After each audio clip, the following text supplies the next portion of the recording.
আমি আসলে এই মানুষগুলোকে সুবিধাবাজ গোষ্ঠী হিসাবে ট্যাগ দিতে চাই।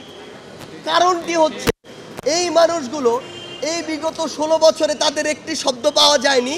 তারা শুধুমাত্র তেল দিয়ে তোষামোদ করে সুবিধা পাওয়ার জন্য ক্ষমতাসীন স্বৈরাচার সরকারের সঙ্গ দিয়েছে।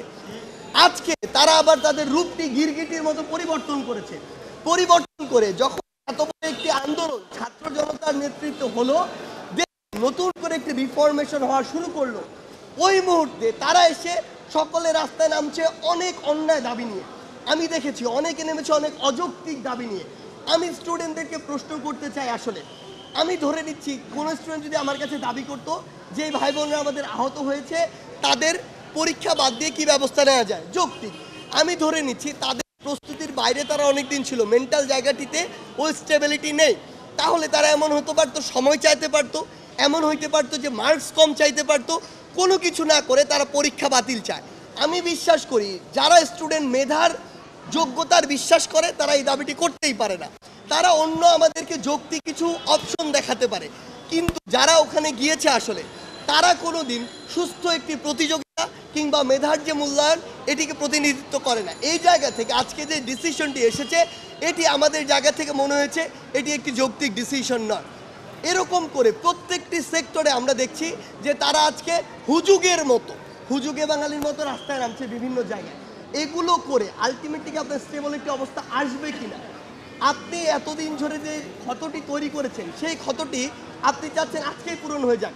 আমি অবাক হচ্ছি, মানুষজন আজকে দাবি করছে গ্রেড 1-এর একজন সচিব যেমন তার পদত্যাগটি প্রয়োজন, তারা চাচ্ছে গ্রেড 20-তে যে একজন রয়েছে কর্মচারী তাকেও আজকে একসাথে নামিয়ে দিন।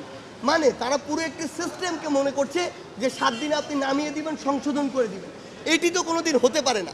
মানে একজন সরকার তার জায়গা থেকে যেটি করবে যে মাথাতে প্রথমে হাত দিবে, দুর্নীতিগ্রস্ত যে মাথাটি তাকে সরিয়ে এরপরে চেইন অফ কমান্ড অনুযায়ী ধীরে ধীরে পরের স্টেপগুলোতে ব্যবস্থা নেওয়া হবে। এটি তো একটি সময়ের বিষয়। সেই জায়গাতে আমার মনে হচ্ছে যে আমরা কিছু সুবিধাবাজ গোষ্ঠী তৈরি হয়েছি এই মুহূর্তে পুরো বাংলাদেশে, যারা শুধু ব্যক্তি স্বার্থটি বুঝি। দেশের কথা আমরা এখনও চিন্তা করছি না, পূর্বেও করিনি, ভবিষ্যতেও করব না। এই মানুষগুলো দেশকে সময় না দিয়ে, অন্তর্বর্তীকালীন সরকার বা রাষ্ট্রকে সময় না দিয়ে তাদের ব্যক্তিগত সুবিধার জন্য রাস্তায় নেমে পড়েছে এবং এই অস্থিতিশীল পরিবেশটিকে স্থিতিশীল হতে দিচ্ছে না। আমরা বিভিন্ন জায়গায় সোশ্যাল মিডিয়ায় দেখছি বিভিন্ন গ্রুপ বিভিন্ন জায়গায় লং মার্চ দিচ্ছে। আপনারা বলুন, আমরা আমাদের যে লং মার্চটি দিয়েছিলাম এটি আমরা কবে দিয়েছিলাম? এই লং মার্চটি আমরা আমাদের সর্বশেষ যখন দেয়ালে পিঠ থেকে গিয়েছে তখন ফ্যাসিস্ট সরকারের পতনের জন্য দিয়েছিলাম। তাহলে এটা আমাদের 36তম দিনের সর্বশেষ প্রোগ্রাম ছিল। আজকে বিভিন্ন জায়গায় বিভিন্ন সংগঠন দেখি প্রথম দিন তাদের লং মার্চ প্রোগ্রাম দেয়। এই জিনিসটি কি বোঝায়? এই জিনিসটি বোঝায় যে তারা আসলে সর্বশেষ সময় গিয়ে যেটি করতে চাচ্ছে এটি হচ্ছে একদম তাদের দেয়ালে পিঠ থেকে গিয়েছে। অথচ তারা আমাদের সাথে যোগাযোগ করেনি, তারা বৈষম্য বিরোধী ছাত্র আন্দোলনে কারোর সাথে যোগাযোগ করেনি, তারা অন্তর্বর্তীকালীন সরকারের কারোর সাথে যোগাযোগ করেনি। তারা আমাদের সাথে যোগাযোগ করে যদি আমরা রেসপন্স না করতাম তারপরে তারা যদি সেখানে যেত সেটি যৌক্তিক মানা যেত। সরকার আমাদের কাছে তখন রেসপন্স করেনি বলেই আমরা ধীরে ধীরে বাংলা ব্লকের থেকে শুরু করে ওই এক দফা দাবিতে গিয়েছিলাম। কিন্তু তারা আজকে যেগুলো করছে এটি কখনোই কাম্য নয়, যৌক্তিক নয়। আমাদের জায়গা থেকে স্পষ্ট কথা, আপনি যদি আমাদের কাছে না আসেন কিংবা সরকারের কাছে না যান কিংবা লিগ্যাল অ্যাপ্রোচে না যান, আমরা ধরে নিব আপনারা রাইট ওয়েতে যাওয়ার মানসিকতা ধারণ করেন না, আপনাদের কোনো ভিন্ন উদ্দেশ্য রয়েছে। এবং আমরা এটি আপনাদের বলে দিচ্ছি, সেই উদ্দেশ্য নিয়ে আপনারা যদি প্রশ্নবিদ্ধ কোনো কর্মসূচিতে যান তাহলে পরবর্তীতে কোনো অপ্রত্যাশিত সিচুয়েশনে আপনারা আমাদের সহযোগিতা পাবেন না, এটি আমরা আমাদের জায়গা থেকে স্পষ্ট করে বলে দিচ্ছি। আর যদি আপনারা আমাদের সহযোগিতা কামনা করেন, পাশে আমাদেরকে চান, এনি টাইম এনি মোমেন্ট আপনারা আমাদের কাছে আসলে আমরা সেই বিষয়ে রেসপন্স করব। সময় লাগতে পারে কিন্তু আমরা অবশ্যই রেসপন্স করব। সেই জায়গা থেকে আমি সকলকে স্পষ্ট করে বলে দিতে চাই, যত স্টেক হোল্ডার রয়েছেন আপনারা লজিক্যাল ওয়েতে যান, সরকার থেকে শুরু করে রাষ্ট্রকে সময় দিন। আমরা বিশ্বাস করি সময়ের মধ্য দিয়ে অন্তত আগামী 1 বছরের মধ্যে আমাদের যে ক্ষতগুলো রয়েছে সেগুলো রেকটিফাই করে আমরা একটি নতুন পথের দিকে এগিয়ে যেতে পারবো। শৃঙ্খলা রক্ষাকারী বাহিনী যারা রয়েছে আমরা আপনাদের প্রতি আহ্বান জানাবো আপনারা তাদের বিরুদ্ধে যথাযথ ব্যবস্থা নেবেন এবং বিআরটিএ, আমরা বিআরটিএ, ওয়াসা, ভূমি অফিস যেগুলো হচ্ছে দুর্নীতির আতুরঘর, আমরা আপনাদেরকে সচেতন করে দিতে চাই।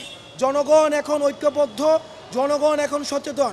সুতরাং আপনারা যদি ঘুষ নেওয়ার কোনো ধরনের চিন্তা করে থাকেন এবং সিস্টেমের বাইরে গিয়ে কোনো ধরনের ডিফল্ট মানি ট্রানজ্যাকশনে জড়িত থাকেন, সেগুলোর বিরুদ্ধেও কিন্তু জনগণ নিয়মতান্ত্রিকভাবে ব্যবস্থা নেবেন। আপনারা যদি সেটি ভেবে থাকেন এই সরকার আপনাদেরকে মৃদু তিরস্কার করবে অথবা ওএসডি করবে, তাহলে আপনারা ভুলের মধ্যে রয়েছেন। আমরা এই সরকারকে আমরা আহ্বান জানাবো পদচ্যুতির মধ্য দিয়ে তাদেরকে যেন যথাযথ আইনের আওতায় নিয়ে এসে দুর্নীতির যথাযথ শাস্তি দিয়ে দৃষ্টান্ত স্থাপন করে। সর্বশেষ, আমার জায়গার সর্বশেষ, পরবর্তীতে সার্জিস বলবে, সেটি হচ্ছে আজকে আমাদের ডিএমপি কমিশনারের সাথে একটি গুরুত্বপূর্ণ এবং ফলপ্রসূ মিটিং হয়েছে, যেখানে আমরা ডিএমপি কমিশনারের কিছু পরিকল্পনা নিয়ে কথা বলেছি।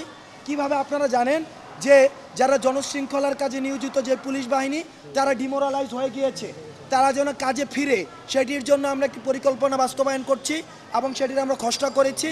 আমরা আশা করি আগামী 2 দিনের মধ্যে আমরা সেটি নিয়ে বিভিন্ন থানায় থানায় আমাদের পরিকল্পনা নিয়ে বিভিন্ন থানায় থানায় রিভাইভাল অফ দ্য স্পিরিট কর্মসূচি গ্রহণ করব, যেটি দিয়ে ছাত্র, নাগরিক এবং পুলিশের ঐক্যবদ্ধ অংশগ্রহণের মধ্য দিয়ে আবার পুলিশকে স্বতঃস্ফূর্তভাবে মাঠে নিয়ে আসার জন্য আমরা চেষ্টা করব। একটি জায়গা স্পষ্ট করে দিতে যাই, পুলিশ ভাইয়েরা আপনারা যারা রয়েছেন, আপনাদের সাথে আমাদের কোনো ধরনের শত্রুতা নেই।